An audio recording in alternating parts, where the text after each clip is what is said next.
Students, in this video you will study about the integrity constraints.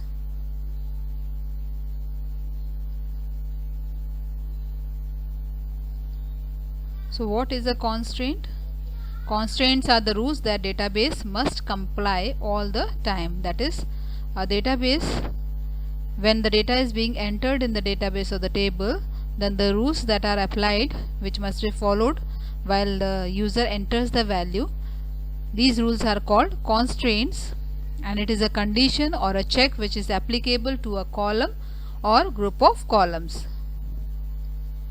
The integrity constraints are used to ensure the accuracy and consistency of data in the relational database. So integrity constraints are method by which the data can be accurately entered in the database, and this data integrity is handled in relational database through the concept of referential integrity. So there are two types of constraints: column level constraints and table level constraints. When the constraints are specified immediately after the column definition, it is called column level constraints. So when you write create table command, at the end of the column name, data type and size, after that if you specify the constraint, then it is known as column level constraint. And when the constraints are defined at the end, that is after definition of all the columns, then it is known as table level definition or table level constraints. So the type of constraints in SQL are not null constraint, default, unique, check, primary key and foreign key. Not null is a column constraint, default is again a column constraint, unique can be applied as column or table constraint, check can be applied as column or table constraint, but in MySQL it gets ignored. Primary key is again a column or table constraint, foreign key is also a column or table constraint. The next, not null constraint. So let us discuss the constraints one by one. Not null constraint. So the not null constraint ensures that all the rows in the table contain a definite value for the specific column which is defined as not null.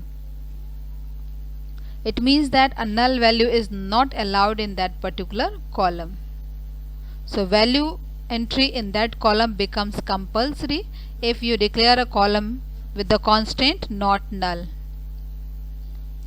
This is an example showing the use of not null constraint. Create table employee, name cat20 has been declared with the constraint not null. Next is default constraint. The default constraint provides a default value to a column when no value is specified for that column. So by the word default, you mean a default value that is automatically set when no setting is done. So here also this value is assigned to that particular column when no value is entered by the user. And it provides a substitute value for a null value in a specific column. So to create a table which has default value for the column salary, this is an example of default constraint. So the default constraint has been applied in salary column. It is again applied as a column constraint. So this is the column salary, this is the data type, the size, and this is the default constraint, this is the value.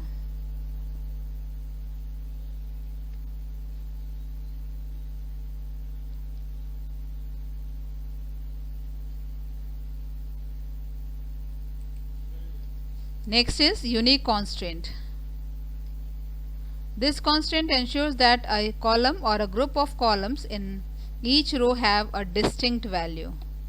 Distinct means no two value can be same.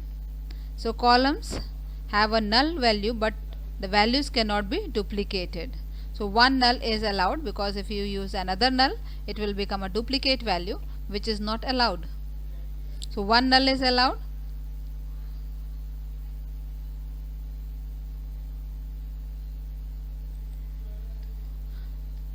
This is an example. with unique constraint. The location column with char data type has been assigned unique constraint.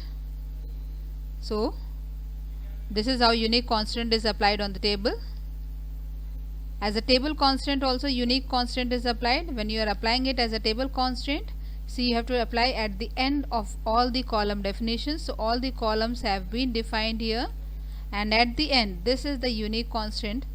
And if you want values of multiple columns to be set as unique constraint, then it will be location comma pair number, for example. So value of this together will be considered unique. Next is primary key constraint. This constraint defines a column or combination of columns which uniquely identify each row in a table. So a primary key ensures that column is unique as well as not null. So the primary key constraint is basically combination of unique and not null. So this is an example where primary key has been defined at the column level, that is as column constraint. So ID is the column name, int 5, data type and the size, and this is how primary key is defined at column level. Now if you want to define primary key at the table level, then it will be defined at the end, that is after all the column definitions are over. So earlier in column level you have right here if you want to set ID as primary key, and as table level, table constraint, you will write in the end and see the syntax, the primary key, and within the bracket the column name which you want to set as primary key.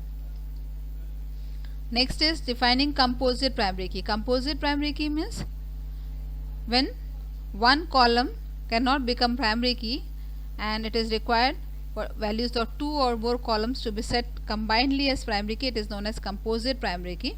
So this is how you will define. It is always defined as table constraint. The composite primary key is defined as table constraint.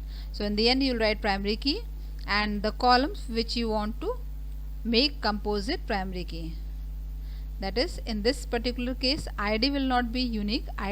Together the values of ID and department should be unique. This is what we mean by composite primary key. Next is check constraint. Check constraint is used to limit the values that can be placed in a column. So if you define a check constraint on a single column, it allows only certain values for this column. And if you define a check constraint on a table, then it can limit the values in a certain column based on values in other columns also. So this is how check can be used.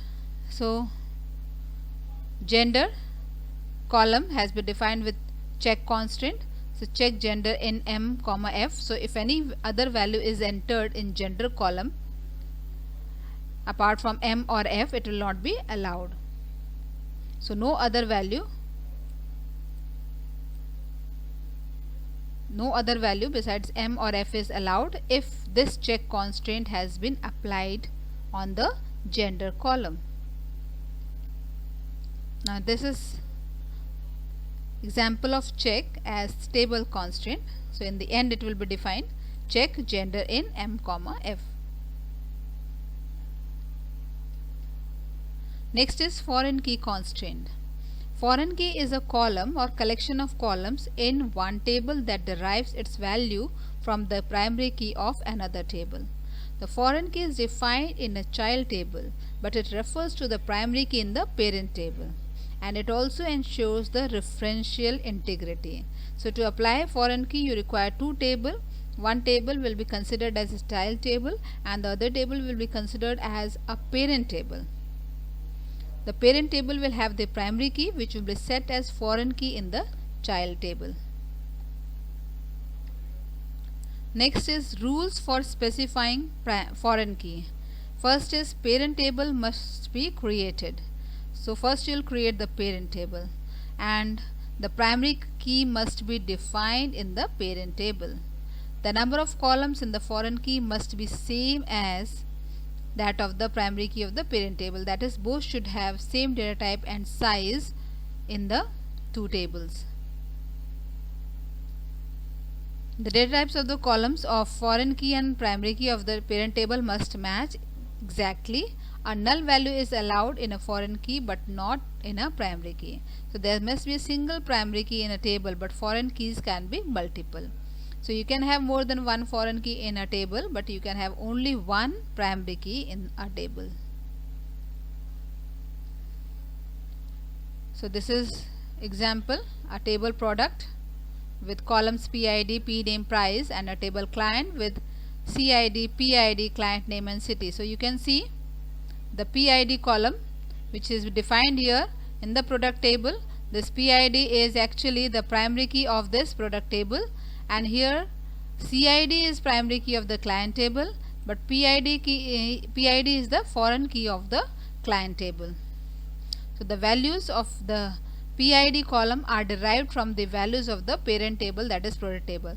So if there are only 101 and 102 values, you cannot have any other values except 101 and 102. Next is defining foreign key at column level. So create table, this is how you will define foreign key. After column you will use references keyword, references and the column name and the column which you want to set as the foreign key. For that column you will write references product PID.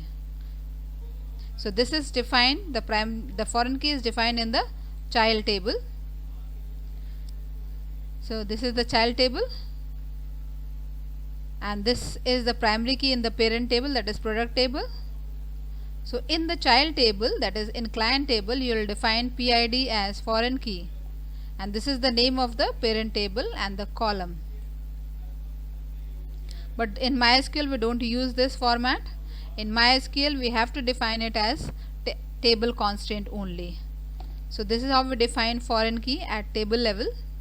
We write foreign key and the column which you want to make foreign key, references, the parent table name and the primary key of that parent table. So this is create table. Question, if you get question like this, here are the field names given, the data type along with the size and the constraints are given. So how will you define, or how will you write the create table command to define a table with these columns, these data type and the constraints? This is how you'll write the command create table, the table name, teacher, T code. So exactly you have to write the same, varchar 5 primary key. So here also you'll write varchar 5 primary key, comma, the next column, that is T name here, T name varchar 30 not null. So here also you'll write T name varchar 30 not null, comma. This comma is the part of the syntax of create table. After each column definition you have to use comma as a separator. Next column is age. The age column, int 3, check whether age is greater than 30. Then this will be implemented as age int 3, check age greater than 30. Next is date of join with date, data type and not null constraint. Date of join date not null constraint. Next column is salary with this data type default 20,000. Here also you will write salary decimal 10,2 default 20,000. Next is department varchar 20, parent table department, foreign key column is department. So how will you write here? Department, references department